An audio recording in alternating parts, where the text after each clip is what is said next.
Bonjour à tous, en direct de Saint-Malo depuis le Forum économique breton 2022 avec pour cette FEP TV Emmanuelle Degrove, directrice générale adjointe de la BPGO. Bonjour Emmanuelle. Bonjour. Merci bonjour d'être présente à Saint-Malo avec nous ce matin. On va peut-être commencer par une présentation tout simplement de la BPGO. Très bien. Alors, BPGO, ça veut dire Banque Populaire Grand Ouest. On a plus de 900 000 clients sur 12 départements.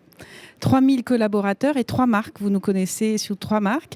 La Banque Populaire, bien sûr, qui est la première banque des PME en France. On a aussi le Crédit Maritime et Autochtone, une petite nouvelle, qui est la banque d'affaires régionale que nous avons créée depuis plus d'1 an. Quelles sont leurs spécificités, Banque Populaire, Crédit Maritime, Autochtone?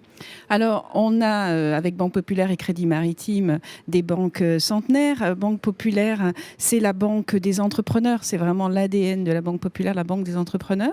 Le Crédit Maritime, très connu, bien sûr, en Bretagne, c'est la banque des professionnels de la mer. C'est la mer qui nous unit. Et donc, c'est un attachement fort, effectivement, aux valeurs de la mer, au bleu, à la croissance bleue. Et je pense qu'on en reparlera après. Et Autochtone, l'idée d'Autochtone avec la création de la banque d'affaires l'année passée, c'était créer une banque d'affaires régionale autour des ingénieries, bien sûr, mais principalement autour du dirigeant, des problématiques du dirigeant. Et on a aujourd'hui plus de 110 collaborateurs qui travaillent autour de ces problématiques du dirigeant chez Autochtone. Donc un lancement réussi pour cette petite dernière du groupe. Un lancement réussi autour, bien sûr, d'hommes et de femmes passionnés de l'entrepreneuriat et qui s'attache à accompagner et c'est très riche dans notre région qui s'attache à accompagner les projets et les entrepreneurs. Alors la trajectoire et cette rentrée 2022 un petit peu paradoxale, hein, puisqu'on entend ici depuis 2 jours que j'ai envie de dire les chiffres économiques sont plutôt bons et d'un autre côté on a un discours qui est un petit peu pesant, un petit peu anxiogène même parfois sur va falloir serrer la ceinture. Quel est votre avis, votre regard justement sur cette rentrée 2022 et ce qui se passe depuis quelques mois?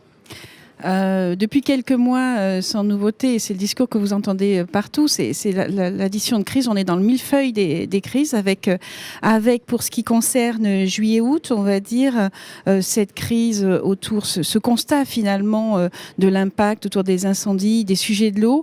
Pour moi, c'est un accélérateur de prise de conscience. Le monde économique, et on le voit très bien là depuis 2 jours, a pris conscience de ceci, mais c'est aussi les particuliers qui prennent conscience. Donc c'est un vrai accélérateur, comme probablement la crise Covid a été un accélérateur autour des sujets de travail, des sujets digitaux. Là aujourd'hui, c'est un vrai accélérateur de cette prise de conscience autour des sujets environnementaux. À court terme, l'ambiance est plutôt bonne. C'est ça qui est paradoxal. Oui, absolument, absolument. L'ambiance est bonne parce que, effectivement, même si les chefs d'entreprise annoncent des carnets de commandes qui sont moins longs que ce qu'on a pu avoir avant la crise ukrainienne, on voit très bien qu'il y a des carnets de commandes qui sont plutôt bons. Et donc, le moral est bon pour nous aussi parce que nous avons à cœur, le sens de notre métier, c'est vraiment d'accompagner des projets. Donc, plus il y en a, mieux c'est. Alors, vous parliez de croissance bleue tout à l'heure. Accéléré encore une fois par ce qui s'est passé ces 2 derniers mois. Comment vous accompagnez le développement de cette croissance bleue? Alors la croissance bleue pour nous c'est une conviction que notre territoire, donc qui a plus de 3000 km de côte, a un vrai potentiel autour de la croissance bleue. Alors c'est quoi? C'est bien entendu l'accompagnement de la pêche et je le disais tout à l'heure avec Crédit Maritime, on est évidemment au cœur de ces sujets, mais c'est aussi accompagner des sujets comme la décarbonation du transport maritime. C'est aussi tous les projets aujourd'hui qui sont importants dans la région autour de l'hydrogène. Donc c'est la croissance bleue, mais vous voyez derrière, c'est aussi la croissance verte parce que c'est évidemment une croissance soutenable et durable pour notre territoire. Et plus on se développera finalement autour du maritime, et je n'ai pas parlé aussi du tourisme, bien entendu, hein, qui fait partie de cette croissance bleue, plus on permettra d'avoir une économie florissante dans notre territoire. Vous êtes surprise par l'abondance de projets. Alors ici, on en est témoin depuis le 31 août. Vous êtes là pour pour aider, pour mener à bien ces projets. Vous me disiez, tant qu'il y aura des projets, il y aura des banquiers, ce qui est une jolie formule. Exactement. Alors, surprise, non, je suis ravie. Et ça fait toujours du bien quand on vient au cœur ici du Forum économique breton de partager. Donc, nous, on est portés par ça. Et notre attachement, c'est avec les entrepreneurs de trouver des solutions pour leur permettre de développer leurs projets.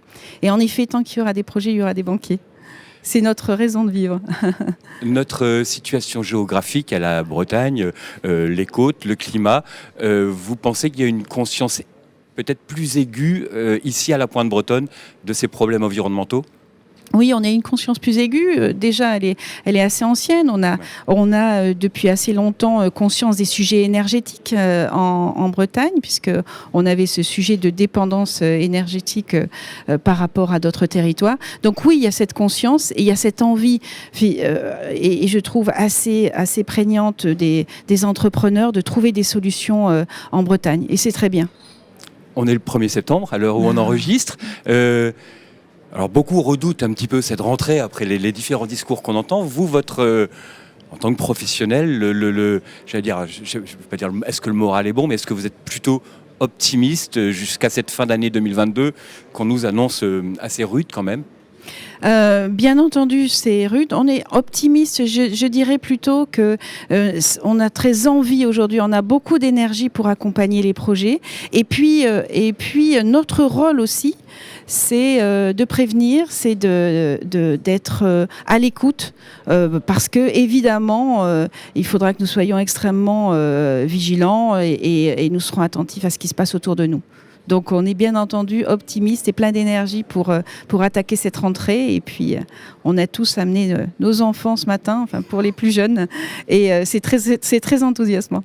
Eh ben, merci beaucoup Emmanuelle de Grove. C'était un plaisir. On se retrouve très prochainement pour une nouvelle FEP TV.